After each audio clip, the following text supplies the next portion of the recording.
Take out a dollar bill. Look at it.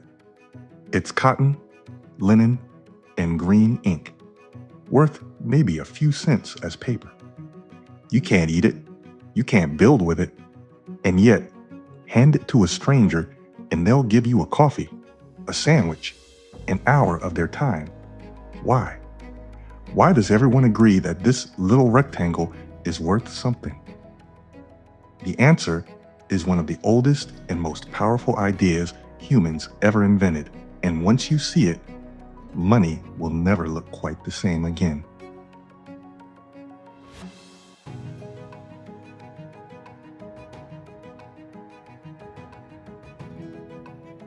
Here's the secret hiding in plain sight. Money has no value of its own.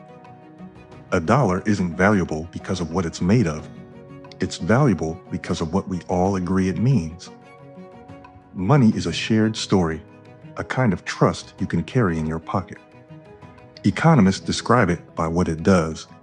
It's a medium of exchange, so you don't have to trade a chicken for a haircut, a unit of account, a common ruler for measuring worth, and a store of value, a way to hold your work from today and spend it next year. But underneath all three jobs sits a single idea. Everyone else will accept it too. That belief is the whole engine. The moment people stop believing, the paper goes back to being paper.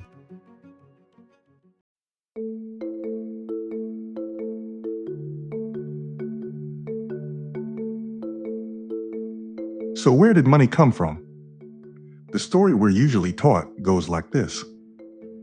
Long ago, people bartered, traded goods directly, my grain for your goat, and money was invented to make swapping easier. It's a tidy story. It's also, according to anthropologists, mostly a myth. No one has ever found a society that actually ran on pure barter. What they find instead is older and more human: credit. Early communities simply kept track of who owed what. You help me raise a barn, and I owe you one. You take some grain now, and you'll settle up at harvest. The oldest written records we have, clay tablets from Sumer, more than 5,000 years ago, aren't shopping receipts. They're records of debts, measured in barley and silver. Money didn't begin as a thing you traded.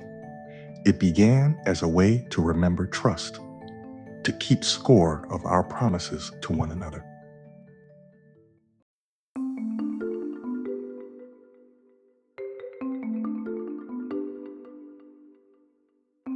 Eventually, communities needed a way to settle those debts with strangers, people they might never see again.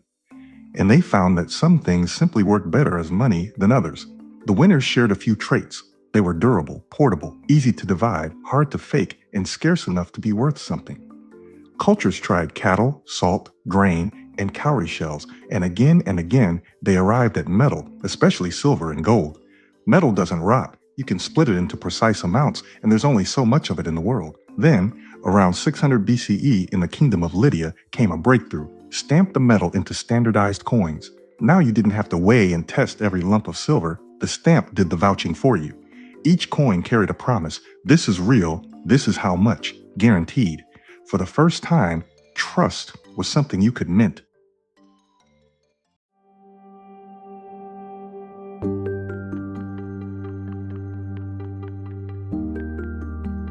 But gold has a problem. It's heavy, and carrying it around is dangerous.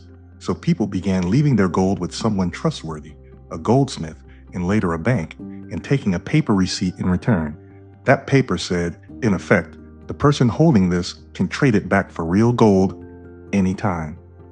And here came the quiet leap that changed the world. People realized they could just trade the receipts. Paper was lighter, safer, and everyone trusted it could turn back into gold on demand. Governments formalized the idea into the gold standard: paper money backed by a fixed amount of precious metal sitting in a vault. Old banknotes even said it out loud: I promise to pay the bearer. Notice what happened to the trust. It moved from the metal itself to a promise about the metal.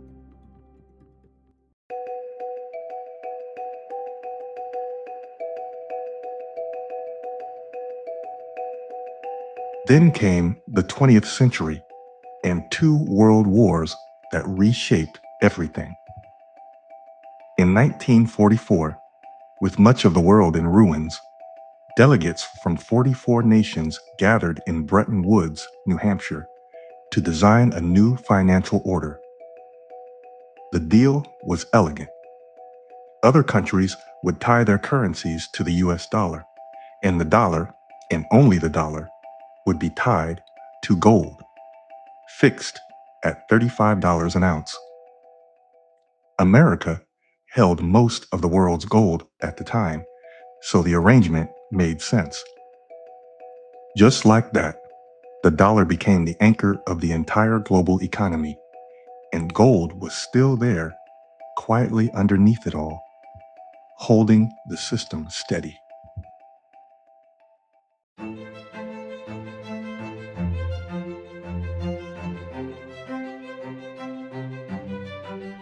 But there was a catch. As the United States spent and printed more dollars, there were soon far more dollars in the world than there was gold to back them. Other countries noticed and began asking to trade their dollars in for actual gold. It was, in effect, a run on the vault. So on August 15, 1971, President Nixon went on television and closed the gold window, suspending the dollar's convertibility into gold. It was announced as temporary. It never came back. Within 2 years, the world's currencies were floating freely, their values set by markets instead of metal. And with that, money completed its long journey. It became fiat, from the Latin for let it be done. Fiat money isn't backed by gold or silver or anything you can hold. It's backed by something more abstract, the authority of a government and the collective agreement of everyone who uses it. The last tangible thread had been cut. All that remained was the trust.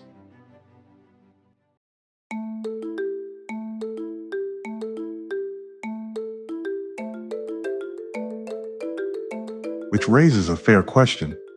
If the dollar was no longer backed by gold, why did the whole world keep using it? Part of the answer is oil. In 1973, conflict in the Middle East triggered an oil embargo and a global price shock. In the aftermath, in 1974, the United States and Saudi Arabia deepened a partnership, economic and military cooperation in exchange for stability. Oil was already priced in dollars, but now that convention hardened and the oil-producing nations reinvested much of their dollar earnings back into U.S. Treasury bonds, by 1975, oil around the world was effectively priced in dollars. Think about what that means. If nearly every country needs oil, and oil is bought in dollars, then nearly every country needs dollars. That kept global demand for the dollar enormous long after gold was gone. It's often called the petrodollar system. And it's worth being precise. This wasn't a single secret contract with an expiration date. It was a web of mutually reinforcing arrangements that built up over time. Today, slowly and quietly, it's beginning to shift.